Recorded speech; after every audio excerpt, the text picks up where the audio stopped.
O programa Saber Direito desta semana é com o professor Rodrigo Guedes. O curso é sobre direito imobiliário. Tem dúvidas sobre o assunto? Mande um e-mail para nós, saberdireito@stf.jus.br. Você também pode estudar pela internet acessando o site www.tvjustiça.jus.br. Senhoras e senhores, olá, sejam todos muito bem-vindos a esse nosso curso de Direito Imobiliário.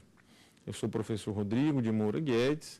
Nós vamos tratar aqui ao longo dessa semana dessa disciplina. A gente estruturou o curso em 5 tópicos e a gente vai tentar tratar no primeiro tópico das noções introdutórias a respeito do direito imobiliário, aquilo que eu preparei e estou chamando de propedêutica do direito imobiliário. No segundo módulo, ou segundo ponto, nós vamos tratar dos contratos imobiliários. Também no terceiro ponto, uma sequência a respeito dos contratos imobiliários. Logo após o quarto ponto, locação predial. E a gente vai encerrar esse nosso curso com a análise das incorporações imobiliárias. Muito bem. A primeira pergunta que nós costumamos ouvir quando vamos começar um curso de direito imobiliário é: o que significa o direito imobiliário? A gente precisa confessar a todos os senhores que essa pergunta para nós ainda é um grande desafio.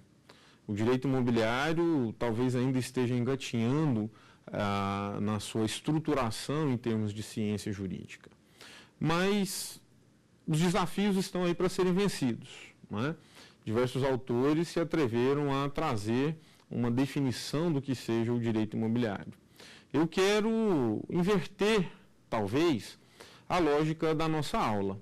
Ao invés de eu apresentar aos senhores e às senhoras, de plano, uma definição, um conceito para o direito imobiliário, eu quero convidá-los a construirmos juntos um conceito nosso, para que a gente possa, então, ter uma compreensão ampla e geral acerca desse assunto.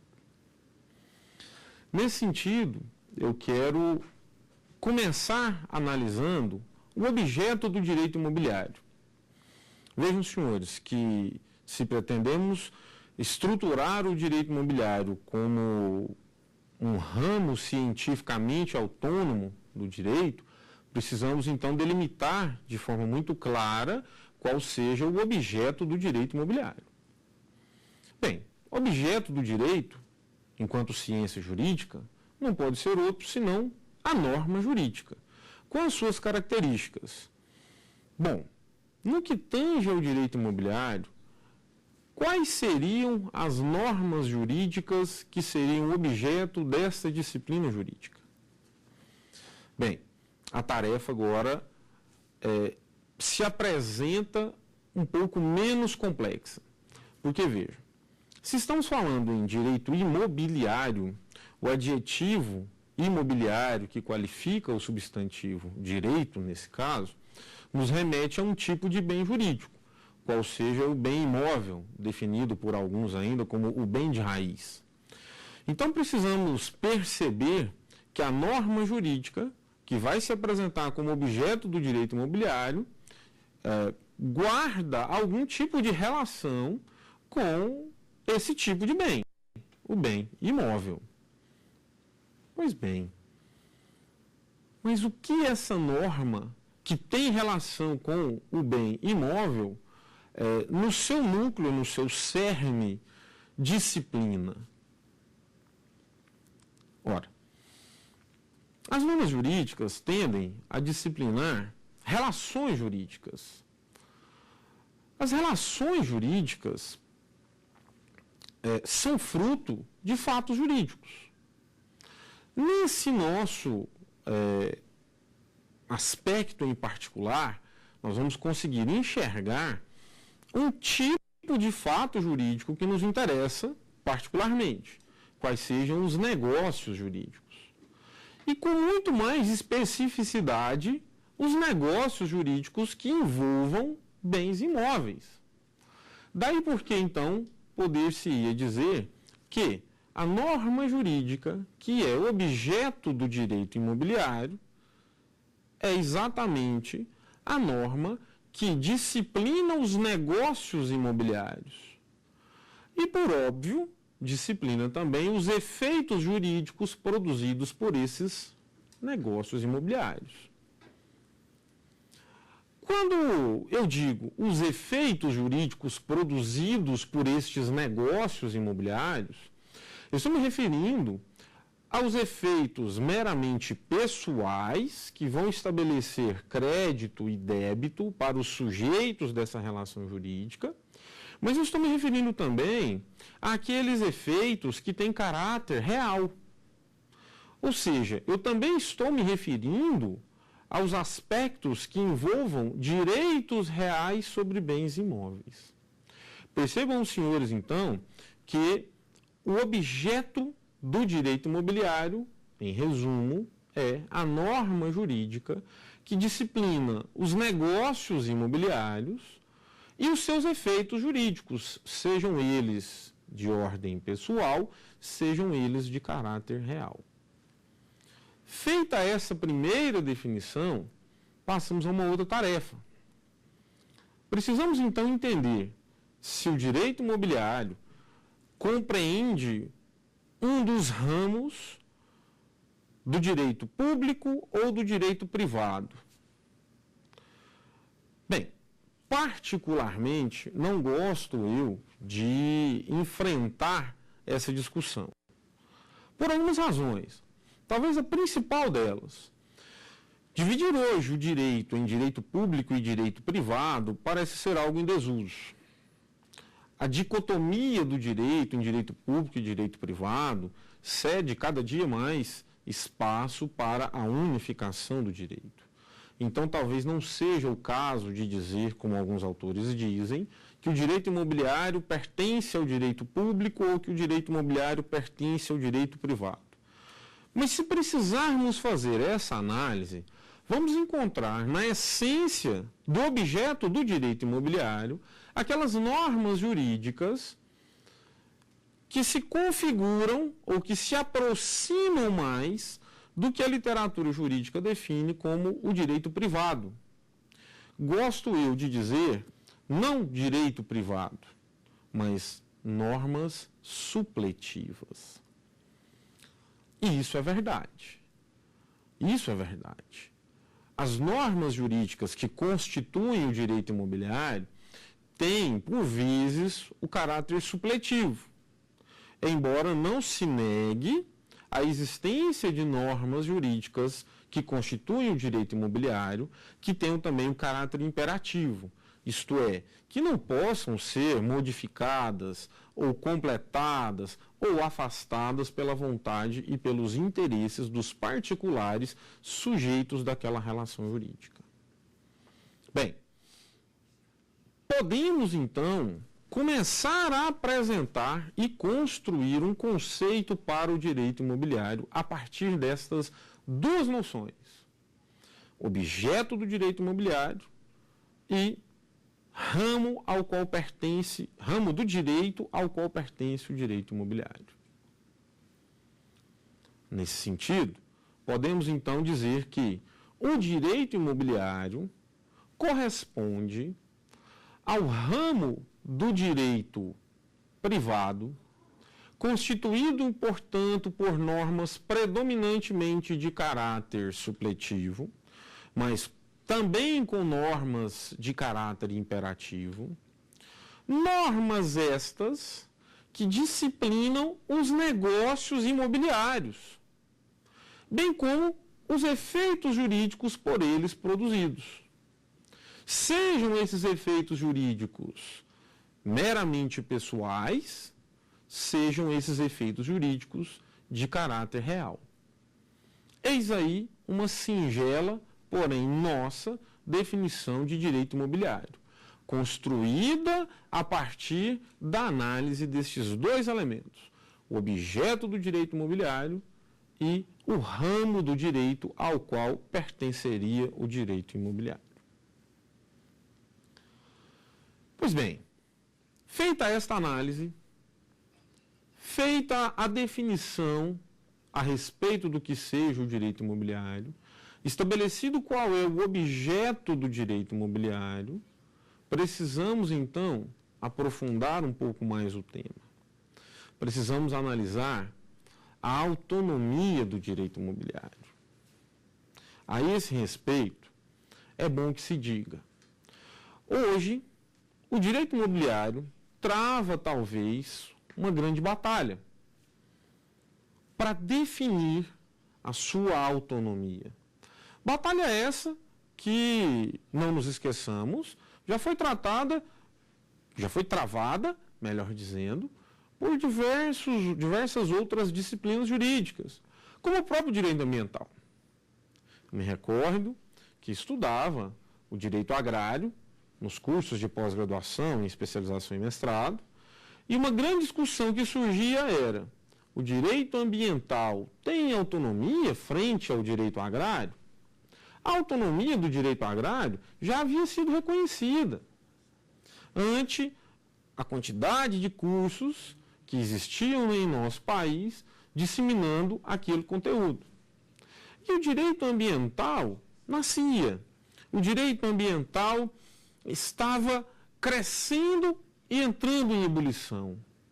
E o objeto do direito ambiental era reconhecido pelos autores jus-agraristas como uma parte do objeto do direito agrário. Essa confusão de objetos ocorre ainda hoje com o direito imobiliário. E essa talvez seja a principal tarefa dos estudiosos do direito imobiliário. Tentar definir bem os contornos do seu objeto, para que ele não seja confundido com outros ramos didaticamente autônomos do direito. Marcar o seu território. Talvez essa seja a primordial tarefa dos estudiosos do direito imobiliário nos dias de hoje.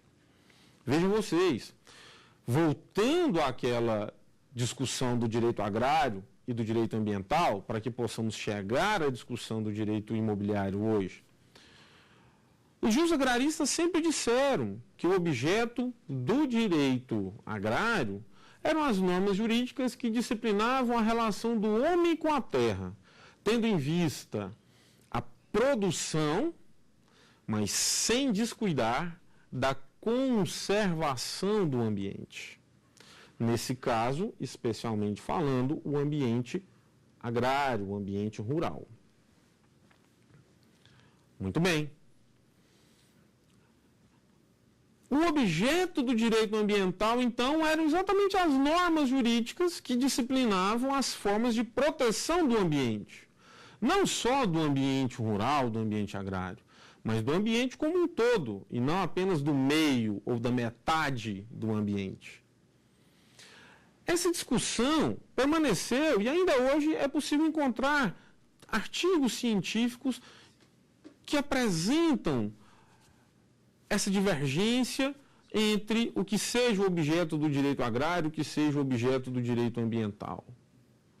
Daí porque até alguns pensam em uma disciplina jurídica a qual tem sido dado o nome de direito agroambiental.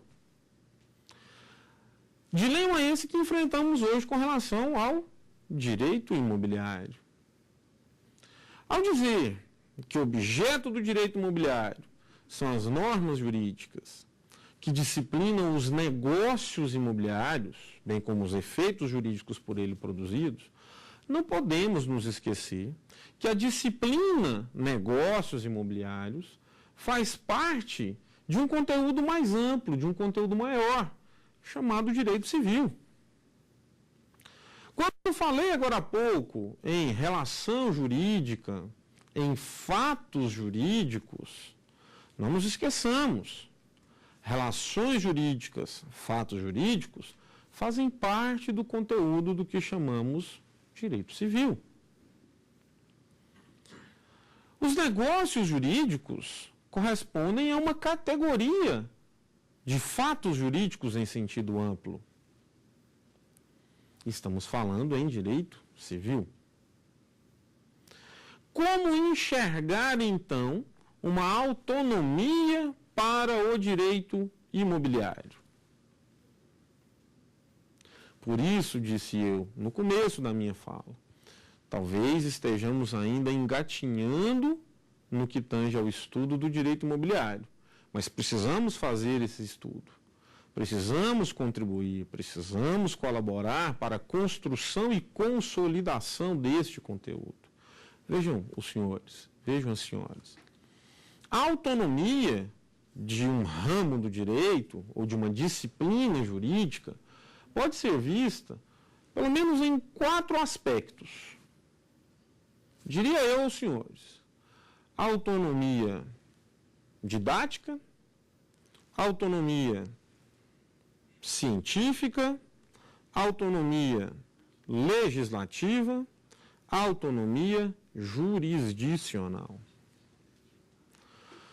No que tange a autonomia do direito imobiliário, enxergamos da seguinte forma: autonomia didática significa o direito imobiliário é tratado nas academias como uma disciplina dentro da matriz curricular dos cursos de direito? Em algumas academias, sim. Em algumas instituições de ensino superior, sim.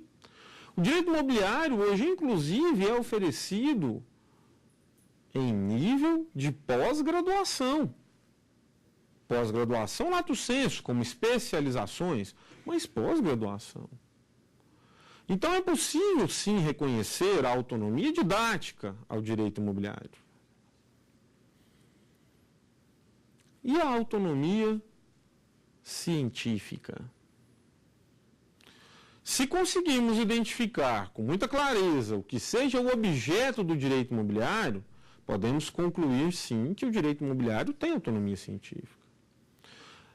Nesse aspecto, confesso eu aos senhores que entendo, sim, que há autonomia científica do direito imobiliário, porque conseguimos individualizar o seu objeto, quais sejam as normas jurídicas que disciplinam os negócios imobiliários e os seus efeitos jurídicos. A respeito disso, temos inclusive uma pergunta feita por um acadêmico, por um aluno. Qual o conteúdo de uma norma de direito imobiliário? Vimos agora há pouco o objeto do direito imobiliário e definimos como objeto do direito imobiliário a norma jurídica que disciplina os negócios imobiliários e seus efeitos. Portanto, qual é o conteúdo de uma norma de direito imobiliário? Ora, o conteúdo de uma norma de direito imobiliário são os negócios imobiliários e os efeitos jurídicos por eles produzidos. Sejam efeitos meramente pessoais, sejam efeitos que produzem ou que se caracterizam como direitos reais. Né? É possível fazer um raciocínio seguindo essa pergunta para definirmos a autonomia científica do direito imobiliário. Porque, vejam, definido o objeto de estudo, a metodologia a ser aplicada e os princípios que vão reger esse estudo vão caracterizá-lo como ciência. Então é possível identificar, além da autonomia didática, também a autonomia científica do direito imobiliário. Agora, vamos enfrentar 2 novas situações. O direito imobiliário tem autonomia legislativa? Dizer que o direito imobiliário tem autonomia legislativa significa dizer que a Constituição Federal atribui a um dos entes da Federação a competência para legislar sobre direito imobiliário. E se estamos definindo o direito imobiliário como o conjunto de normas jurídicas cujo objeto seja disciplinar negócios imobiliários e seus efeitos, não vamos encontrar na Constituição brasileira nenhum dispositivo que estabeleça competência para legislar sobre direito imobiliário. Encontramos, sim, competência para legislar sobre direito civil, competência para legislar sobre assuntos de interesse local, competência para legislar a organização e ordenação do espaço urbano, mas competência para legislar sobre direito tributário, mas competência para legislar sobre direito imobiliário, expressamente não há previsão na Constituição do nosso país. Portanto, é possível afirmar que o direito imobiliário não tem a autonomia legislativa, tal qual tem o direito agrário, tal qual tem o direito civil, tal qual tem o direito tributário. E quanto à autonomia jurisdicional, significa o poder judiciário, através das leis de organização deste poder, estabelece varas específicas para a apreciação e julgamento dos assuntos afetos ao direito imobiliário, das lides afetas ao direito imobiliário. Em nosso país, não conhecemos ainda uma única vara sequer que seja especializada em direito imobiliário. Conhecemos no nosso país diversas varas especializadas em conflitos agrários, especializadas em direito ambiental, varas ambientais, as varas cíveis, as varas de família, as varas de sucessão, de infância, de juventude, mas varas específicas de direito imobiliário, essas não conhecemos. Então, é possível também afirmar que o direito imobiliário não tem a autonomia jurisdicional. Então, arrematando esse assunto, podemos afirmar que o direito imobiliário tem autonomia didática, porquanto é oferecido nas matrizes curriculares dos cursos de direito de diversas instituições de ensino superior do país, inclusive em nível de pós-graduação, lato sensu, como especializações. É possível afirmar que o direito imobiliário tem autonomia científica, posto que é possível definir de forma bem delineada o seu objeto, e daí os métodos e princípios aplicados a esse tipo de estudo são os métodos e princípios aplicados ao direito, à ciência jurídica de uma forma geral. Então é possível definir o direito imobiliário como autônomo do ponto de vista científico. Todavia, não é possível afirmar peremptoriamente a autonomia legislativa e a autonomia jurisdicional do direito imobiliário. Bem, mas se o direito imobiliário tem autonomia didática, se o direito imobiliário tem autonomia científica, como tratar a relação do direito imobiliário com os demais ramos do direito? A esse respeito, temos também uma pergunta de um acadêmico. Como diferenciar o direito imobiliário do direito civil? O direito civil é, naturalmente, o direito privado por excelência. Não é incorreto afirmar que é do direito civil que nascem os diversos ramos da ciência jurídica. Vejam que do direito civil nasceu o direito comercial, hoje tratado como direito empresarial. Do direito civil nasceu o direito agrário. Do direito civil nasceram diversos ramos do direito. E é também do direito civil que nasce o direito imobiliário. Agora, é preciso estabelecer as diferenças. Tentemos. O que concebemos como direito civil? Vejam, senhores, que o direito civil corresponde àquele ramo didaticamente autônomo do direito, cujas normas disciplinam as relações jurídicas entre os particulares. O que nos permite ter essa compreensão? O que nos permite fazer tal afirmação? Vejam, senhores, que o principal instrumento legislativo do direito civil corresponde à Lei 10.406 de 2002, conhecida por todos nós como o Código Civil Brasileiro, ou o novo Código Civil Brasileiro. Muito bem. O Código Civil Brasileiro é, então, uma lei ordinária federal, que se constitui por mais de 2.000 artigos. Isso significa que é uma lei extensa. O nosso Código Civil, então, está dividido em duas grandes partes. A parte geral, a primeira parte, e a parte especial, a segunda parte. Vejam, senhores, que cada uma dessas partes está constituída por livros. Cada livro está estruturado em títulos, cada título está estruturado em capítulos. Eventualmente, um capítulo pode ter seções e subseções. Mas vejam, as partes estão estruturadas em livros. A parte geral do Código Civil contém 3 livros. O livro primeiro, das pessoas.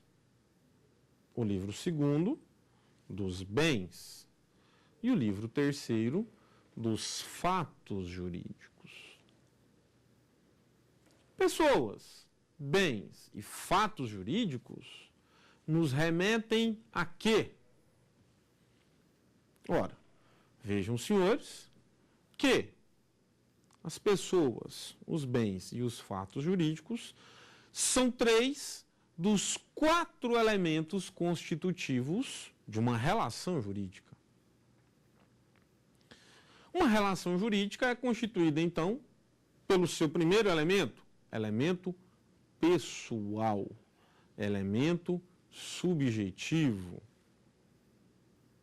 As pessoas, pessoa natural, pessoa jurídica. As pessoas correspondem ao primeiro elemento constitutivo de uma relação jurídica, ou seja, uma relação jurídica se estabelece entre pessoas. Muito bem. O segundo elemento de uma relação jurídica é o elemento material, ou elemento objetivo, qual seja o objeto de uma relação jurídica.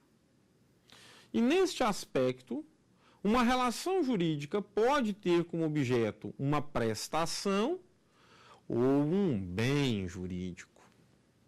Olha aí, o livro segundo, dos bens. Os bens como elementos da relação jurídica.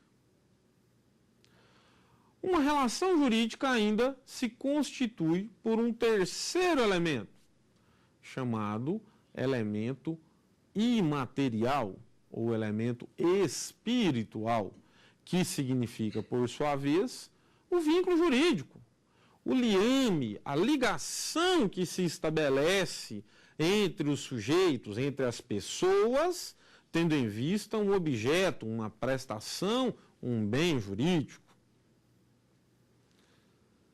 Isso é que dá os contornos a uma relação jurídica. Agora vejam, há um quarto elemento que também constitui uma relação jurídica.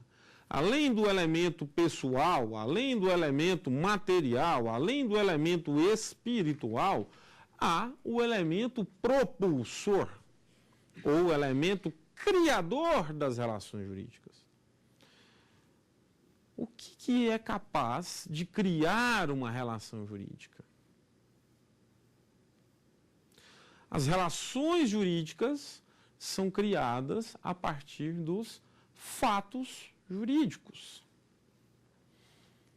Vejam vocês que uma relação jurídica, então, nada mais é do que uma relação social que produz um efeito relevante para o direito e que, por esta razão, é por ele tutelada, é por ele protegida. E essa relação é formada, se estabelece entre pessoas que estão ligadas por um vínculo, tendo em vista um objeto. E esse vínculo que liga essas pessoas, tendo em vista o bem jurídico, tendo em vista a prestação, esse vínculo surge a partir da ocorrência de um fato jurídico. Ora, se a parte geral do Código Civil disciplina, através de 3 livros, das pessoas, dos bens, dos fatos jurídicos, elementos da relação jurídica, é possível afirmar que o Código Civil, em sua parte geral, disciplina os elementos constitutivos de uma relação jurídica. E na parte especial do Código Civil, o que temos? Relações jurídicas especiais.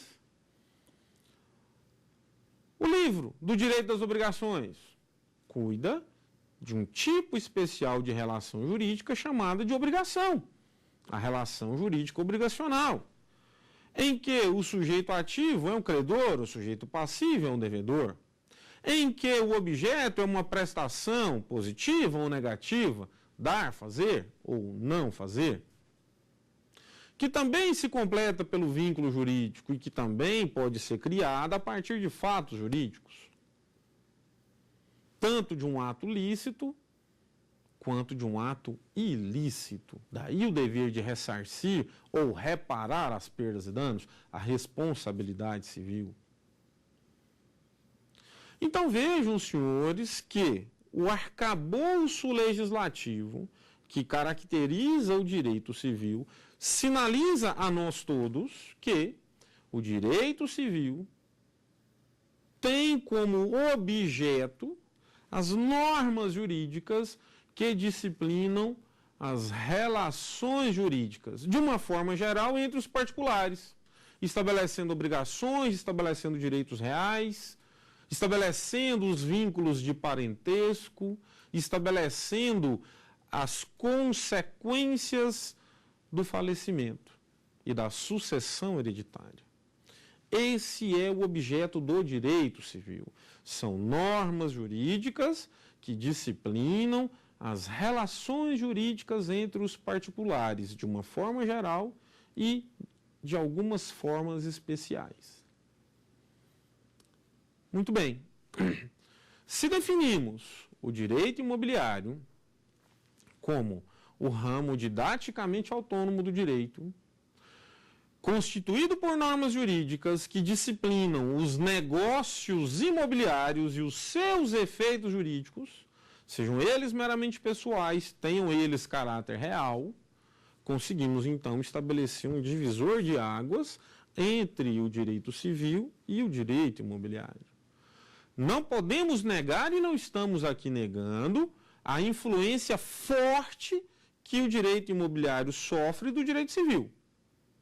De forma alguma, negamos isso.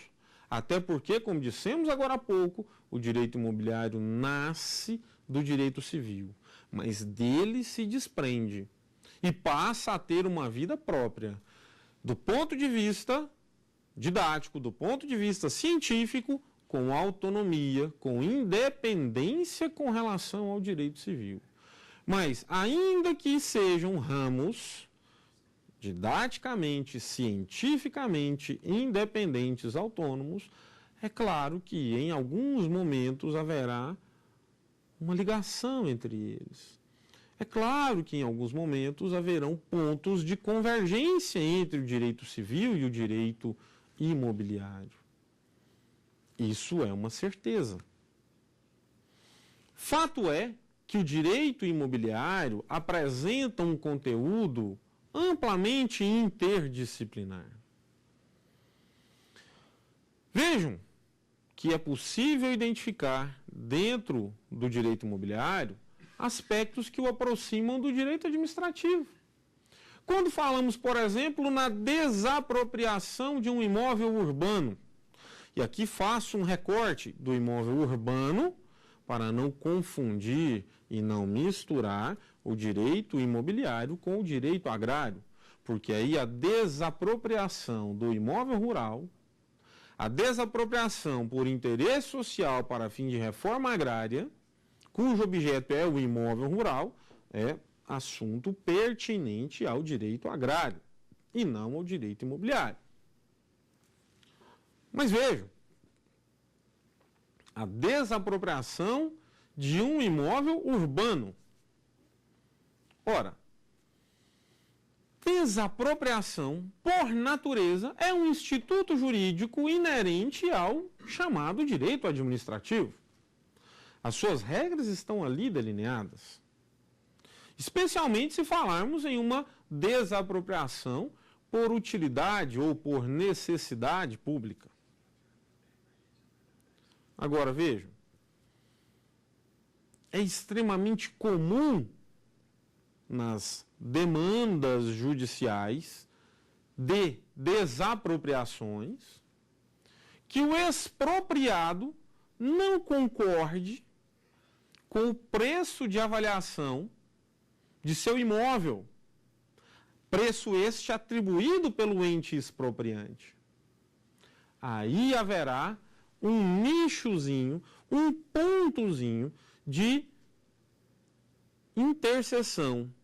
Um ponto em que o direito administrativo e o direito imobiliário estarão caminhando no mesmo sentido. Porque vejam, a avaliação deste imóvel urbano é um assunto atinente ao direito imobiliário. Os parâmetros, a normatização técnica para realizar avaliações imobiliárias, essa normatização, esses parâmetros são de interesse do direito imobiliário. Fazem parte deste arcabouço normativo que estamos chamando de direito imobiliário. Então vejam como o direito imobiliário se apresenta com a característica da interdisciplinaridade.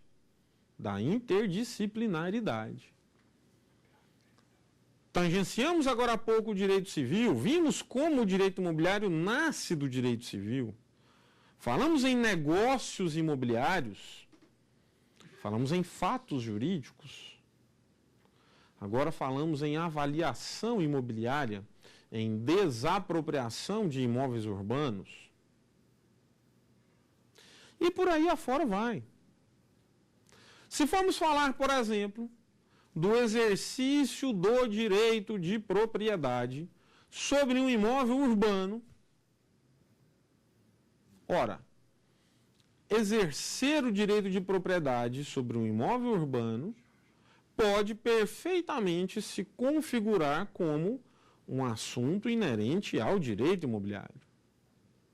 E conseguimos fazer novamente uma interseção entre o direito imobiliário e agora o que se tem chamado por aí de direito urbanístico. Vejam bem, sou eu o proprietário de um imóvel urbano. Ele é meu. Eu sou o dono dele. E, portanto, sou titular das 4 prerrogativas consagradas há muito: usar, gozar ou fruir, dispor e reivindicar. Vejam, sou eu o proprietário de um imóvel urbano. Posso nele edificar, ou seja, construir o que eu quiser e da forma como eu quiser? Claro que não. Claro que não. Mas por que não? Porque cabe aos municípios organizarem o espaço da cidade. E a organização do espaço das cidades é feita pelos municípios através da edição de leis locais. Leis que disciplinam, então, o que chamamos de uso do solo urbano. E é exatamente o documento de uso do solo urbano que vai dizer para mim, proprietário do imóvel urbano, o que eu posso edificar nele. Se eu posso, nele, por exemplo, construir habitações coletivas, ou não. Ou se nele eu só posso construir habitação unifamiliar, habitação geminada e habitação seriada. Vejam, senhores, o uso do solo urbano estabelece uma restrição ao exercício do meu direito de propriedade. E mais, o uso do solo, então, permite a mim, neste meu imóvel, edificar para fins não residenciais. Então, eu posso nele construir uma loja. Mas eu posso construir a loja do jeito que eu quiser, conforme o projeto que me foi feito por um arquiteto por mim contratado? Não. Porque aí há uma outra lei local, municipal, que vai estabelecer os parâmetros urbanísticos para aquela construção. Então, nós estamos falando aí sobre o direito urbanístico, tangenciando, se tocando com o direito imobiliário. Nós estamos falando sobre interdisciplinaridade do direito imobiliário. E a esse respeito, há também uma questão formulada por um acadêmico. Vejamos. O que é direito imobiliário? Muito bem. O que é o direito imobiliário? Após tudo isso que falamos, podemos chegar a uma conclusão muito singela, mas uma conclusão que é construída a partir deste raciocínio feito. O direito imobiliário nada mais é do que um ramo didaticamente autônomo do direito, que tem por objeto normas jurídicas que disciplinam os negócios imobiliários e os efeitos jurídicos produzidos por tais negócios. Sejam esses efeitos de ordem meramente pessoal, tenham esses efeitos caráter real. Este é o conceito de direito imobiliário, analisando o objeto do direito imobiliário, delimitando o núcleo da norma jurídica que é inerente ao direito imobiliário, que constitui o direito imobiliário, e analisando a sua autonomia, especialmente a sua autonomia científica e a sua autonomia didática. Muito bem. Nós partimos já para um encerramento desta aula, tentando lembrar aos senhores e às senhoras os, talvez, principais pontos que foram tratados neste primeiro encontro. Vejam que aqui fizemos uma abordagem a respeito do objeto do direito imobiliário e conseguimos definir o seu objeto como sendo, assim como o objeto da ciência jurídica, uma norma jurídica, mas uma norma jurídica que tem um núcleo muito bem delineado, quais sejam disciplinar os negócios imobiliários e os seus efeitos jurídicos. Ressaltando sempre que esses efeitos podem ter caráter meramente pessoal ou podem sim se apresentar com o status de um verdadeiro direito real. Estabelecido o objeto do direito imobiliário, analisamos a autonomia deste ramo do direito. Fizemos questão de dizer que a dicotomia do direito em direito público e em direito privado está em desuso, mas que é possível ainda encontrar alguns autores afirmando que o direito imobiliário é um dos ramos do direito privado. Podemos concordar com isso, mas preferimos dizer que o direito imobiliário é constituído por normas que ora tem a índole supletiva e ora tem a índole imperativa.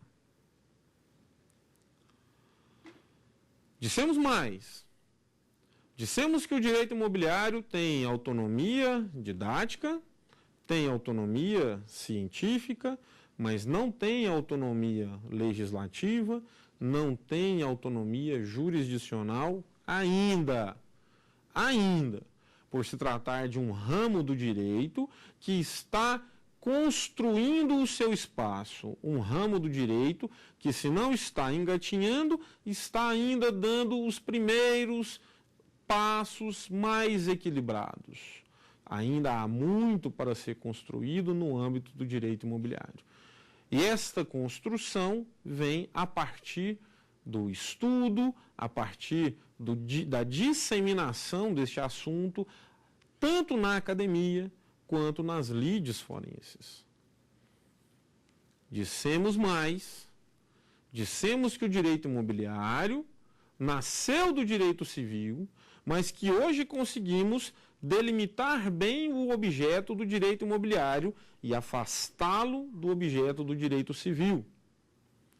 Todavia, dissemos que o direito imobiliário se caracteriza por ser interdisciplinar. Dissemos que o direito imobiliário tem pontos de convergência, pontos de tangência com o direito civil, com o direito administrativo, com o direito urbanístico, e isto é inegável. Isto significa a interdisciplinaridade do direito imobiliário. E podemos dizer mais, o direito imobiliário também se interrelaciona com outras áreas do saber, não apenas com a ciência jurídica, mas com a engenharia, com a arquitetura, com o setor empresarial. Então, a mensagem que deixamos ao final é essa, de que o direito imobiliário, a cada dia, está se consolidando no âmbito da literatura jurídica. Todavia, no âmbito da praxe, no âmbito da atividade prática, enxergamos a aplicação do direito imobiliário a todo instante, em cada bate-papo, em cada roda de conversa e de discussão. O direito imobiliário é um campo rico para a atuação, seja do advogado, seja do magistrado, seja do representante do Ministério Público. Cabe a nós desempenharmos o nosso papel de estudiosos e de construtores do conhecimento, e de levarmos o direito imobiliário a cada um que precise, que possa aprender, que possa estudar e ampliar o conhecimento desse assunto. Encerramos aqui essa aula e na nossa próxima aula vamos fazer a primeira abordagem sobre os contratos imobiliários. Tem dúvidas sobre o assunto? Mande um e-mail para nós, saberdireito@stf.jus.br. Você também pode estudar pela internet acessando o site www.tvjustiça.jus.br.